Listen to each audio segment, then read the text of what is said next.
Assalamualaikum warahmatullahi wabarakatuh. Alhamdulillahirrahmanirrahim. Kita bisa berjumpa pada pertemuan kali ini yang membahas tentang kaidah ketiga dari kaidah qawaidul fiqhiyah, yaitu al-masyaqqatu tajlibu taysir. Kesulitan itu mendatangkan kemudahan. Dalam surat Al-Insyirah ayat 5-6 disebutkan fa inna ma'al usri yusra, inna ma'al usri yusra. Karena sesungguhnya sesudah kesulitan itu ada kemudahan. Sesungguhnya sesudah kesulitan itu ada kemudahan. Ayat ini diturunkan saat orang-orang musyrik mengejek orang-orang muslim dengan kefakirannya. Ketika ayat ini diturunkan, Nabi Muhammad SAW bersabda sebagaimana yang dikatakan Ibnu Jarir dari Hasan Al-Basri, apakah kalian senang atas posisi kalian yang berada dalam kemudahan? Kesulitan tidak akan selalu berada di atas kemudahan.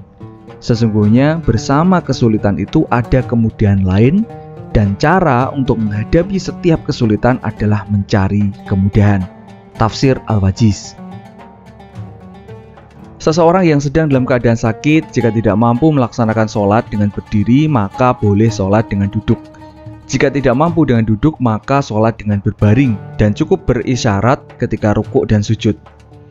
Yang kedua, seseorang diwajibkan bersuci atau toharoh dengan menggunakan air. Namun jika tidak bisa menggunakan air karena sakit atau tidak ada air, maka boleh dengan tayamum. Yang ketiga, seseorang musafir yang sedang menanggung beratnya perjalanan diperbolehkan untuk tidak berpuasa, diperbolehkan untuk menjamak dan mengqashar sholat, serta diperbolehkan mengusap khuf selama 3 hari sebagai ganti dari mencuci kaki dalam wudhu. Yang keempat, orang yang sakit atau sedang berpergian jauh atau safar tetap dicatat mendapatkan pahala dari amal-amal kebaikan yang biasa ia kerjakan ketika dalam keadaan sehat dan tidak berpergian. Nah, seperti ini salah satu contohnya. Boleh mengakhirkan sholat karena udzur. Udzurnya apa? Tertidur. Jika kita tidur hingga waktu sholat habis, maka kita wajib mengqadha sholat setelah bangun tidur.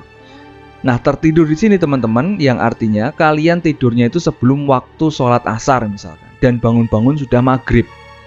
Kecuali ketika subuh, kalian sudah bangun karena adzan, lalu tidur lagi, bangun-bangun sudah jam 6. Nah, ini beda lagi. Itu tidak sesuai dengan maksud di sini. Berikutnya yaitu lupa. Jika kita lupa tidak sholat hingga waktu sholat habis, maka kita wajib mengqadha sholat tersebut ketika kita ingat. Lupa teman-teman, bukan sengaja melupakan atau melalaikan.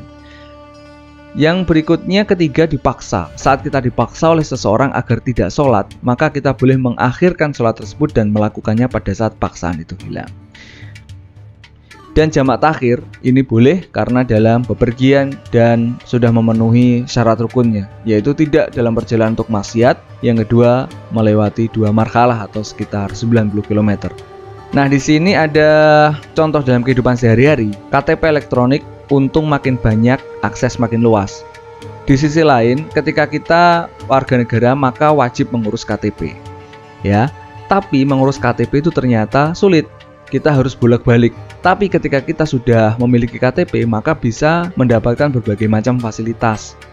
Seperti mengurus surat STNK, surat tanda kendaraan, ini nomor kendaraan, mengurus SIM, mengurus paspor, mengurus pensiun, mengurus BPJS, menikah, ikut pilkada, dan juga akan aman. Berbasis KTP bisa digunakan untuk buka rekening bank. Jadi ini sangat urgent sekali teman-teman. Di awal memang sulit, tapi berikutnya banyak sekali kemudahan.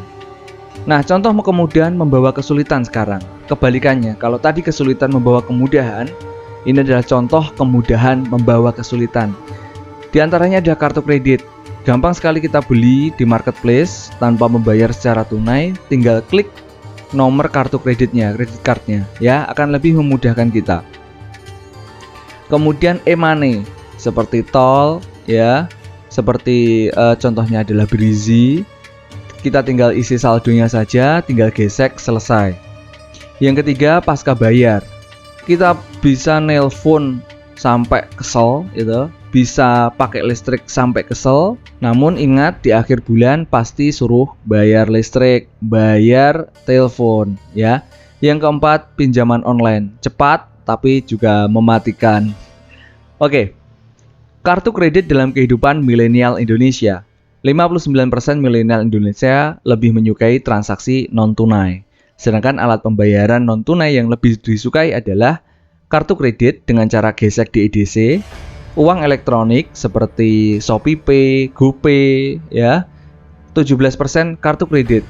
Nah, pengajuannya kartu kredit ini juga tidak mudah, minimal teman-teman gajinya 3 juta per bulan. Lalu bagaimana karakteristik mereka dalam menggunakan kartu kredit di sini? 63% milenial Indonesia mengaku membutuhkan kartu kredit, apalagi kalau bukan untuk berhutang. Lanjut. Alasannya, memiliki kartu kredit itu ada 44% diskon cashback dan program cicilan. Ini seperti Bank Mega ya, memberikan potongan sebesar 10% kalau nggak salah kalau belanja di Transmart. 38% cadangan tukar dan dernet karena ada fasilitas untuk tarik tunai dan bayarnya bulan depan tanpa jaminan. Biasanya hanya ditarik biaya fee saja sebesar 50.000. Yang keenam, yang 16% praktis tidak perlu memegang uang tunai. Ya, yang 1% bisa tetap bergaya tanpa uang. Ya, mungkin buat gaya-gayaan aja. Tidak mempunyai kartu kredit alasannya potensi pemborosan, masuk akal. Karena dengan limit yang minimal 3 juta, kita akan tergoda untuk browsing-browsing di marketplace apa aja yang dibeli di bawah angka 3 juta. Potensi terlilit utang iya, karena memang menggoda. 17% tidak disetujui oleh bank karena gajinya kurang dari 3 juta. Dan 11% bunganya yang tinggi karena dalam kartu kredit itu ada fee ketika menarik ya. Untuk pembayaran juga ada fee-nya dan itu mahal, mulai dari 50.000 ya. Kemudian ada biaya sewanya per tahun, kita harus membayar keanggotaan itu per tahun.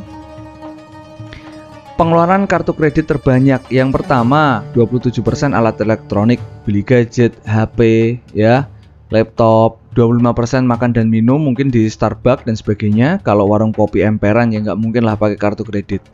Beli baju, melakukan wisata, berlangganan musik seperti Spotify, YouTube Premium, dan 4% lainnya. Mungkin buat senang-senang dan sebagainya.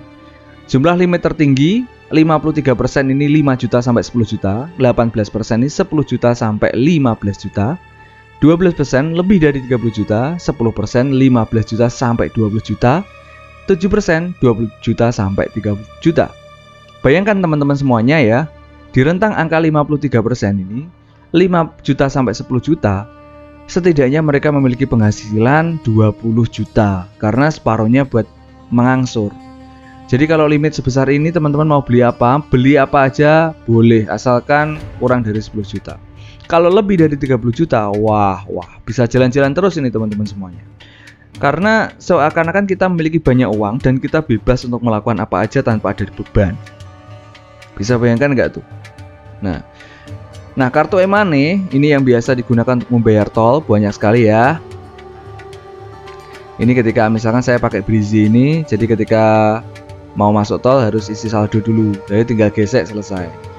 Bayangkan jika ada 1 juta mobil dan saldo di dalamnya ada 100.000, berarti ada berapa uang yang mengendon di bank ya, karena mereka tidak melakukan perjalanan apalagi saat pandemi sekarang ini. Ya senang banknya, banyak uang segar. Nah, e-money versus e-wallet. E-money ini uang elektronik berbentuk kartu atau chips based dengan saldo maksimal 1 juta, contohnya seperti Flash BCA, e-money Mandiri, Tapcash BNI, Jack Card Bank DKI. Nah, kalau e-wallet, uang elektronik berbasis aplikasi dengan saldo maksimal bisa mencapai 10 juta. Misalkan T-Cash Telkomsel, XL Tunai, rekening ponsel CIMB Niaga, BBM Money Permata Bank. Kalau ini berbasis chipset, kalau e-wallet ini biasanya berbasis barcode ya, tinggal di-scan selesai. Kegunaannya kalau e-money untuk tol, Transjakarta, komuter lain, pembelian di gerai retail dan pembelian di tiket tempat hiburan. Sedangkan kalau e-wallet biasanya untuk belanja, pembelian pulsa, pembayaran listrik, BPJS, TV berbayar, pencairan saldo hingga berbagi uang dalam bentuk saldo asalkan dengan aplikasi yang sama. Ini cara isi saldonya dan ini adalah tipe keamanannya. Jadi perkembangan uang elektronik di Indonesia itu dari tahun ke tahun itu semakin meningkat teman-teman semuanya. Bahkan 2016 ini 4 tahun yang lalu 683 juta pengguna. Terus ada juga masyarakat Indonesia yang khawatir dengan kemudahan ini justru akan membawa kesukaran. Di antaranya adalah apakah tahu bahwa ada data yang terekam dalam penggunaan kartu uang elektronik? Kebanyakan tahu. Ya, yang tidak tahu sedikit. Khawatir dan penggunaan datanya itu terekam, khawatir. Ya, karena bisa digunakan oleh orang yang tidak diharapkan. Kekhawatirannya bentuk apa? Misalkan soal privasi transaksi, dijual kepada pihak-pihak lain, dapat digunakan pemerintah untuk kepentingan bisnis dan digunakan oleh bank untuk kepentingan bisnis, misalkan dijual, ditawarkan program-program, maupun apapun itu, pasti akan terekam dan kalian akan menerima telepon atau SMS yang tidak penting. Nah, kartu hilang, uang pun hilang. Apa kendala saat menggunakan kartu itu? Misalkan e-money itu hilang, berisinya hilang, ya hilang uangnya.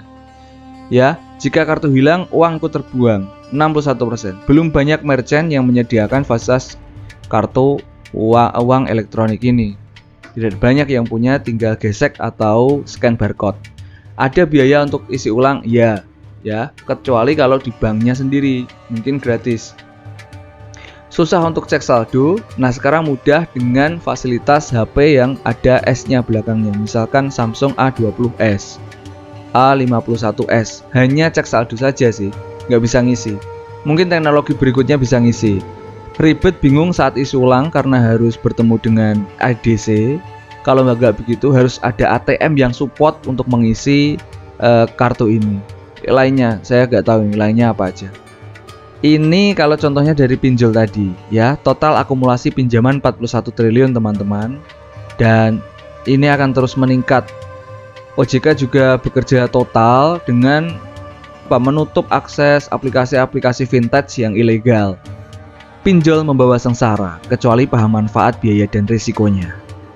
Ya, vintage lending ilegal ini tidak memiliki izin resmi. Kalau vintage lending legal ini terdaftar dan diawasi OJK. Tapi keduanya sama-sama teman-teman. Kalau kita nggak paham manfaatnya, biayanya, nggak paham resikonya, maka menunggu bom waktu aja ya. Ancaman teror, kekerasan, penghinaan, pencemaran nama baik, menyebarkan foto atau video pribadi, luar biasa. Kurang ajar ini ya. Persebaran korbannya banyak sekali, 72%, rata-rata adalah perempuan. Kenapa perempuan ini? Ini menarik untuk diteliti ya. Kenapa perempuan yang paling banyak pinjam? Kenapa tidak laki-laki? Ini pasti ada alasannya, menarik untuk jadikan skripsi. Ya, mungkin karena perempuan kebutuhannya banyak, laki-laki itu biasanya untuk seneng-seneng, kalau perempuan ini untuk kebutuhan rumah teman-teman. Jadi kalau kalian, pesan saya kalau kalian jadi suami, maka perhatikan istri kalian. Tidak hanya suami care aja, tapi duit care, skin care gitu teman-teman ya. Kalau mampu ya, kalau tidak ya perempuan gunakan uangnya sesuai dengan kebutuhan. Baik, itu sepertinya sudah berakhir. Akan kita lanjut pada sesi berikutnya, yaitu cabang dari kaidah ketiga ini. Wassalamualaikum warahmatullahi wabarakatuh.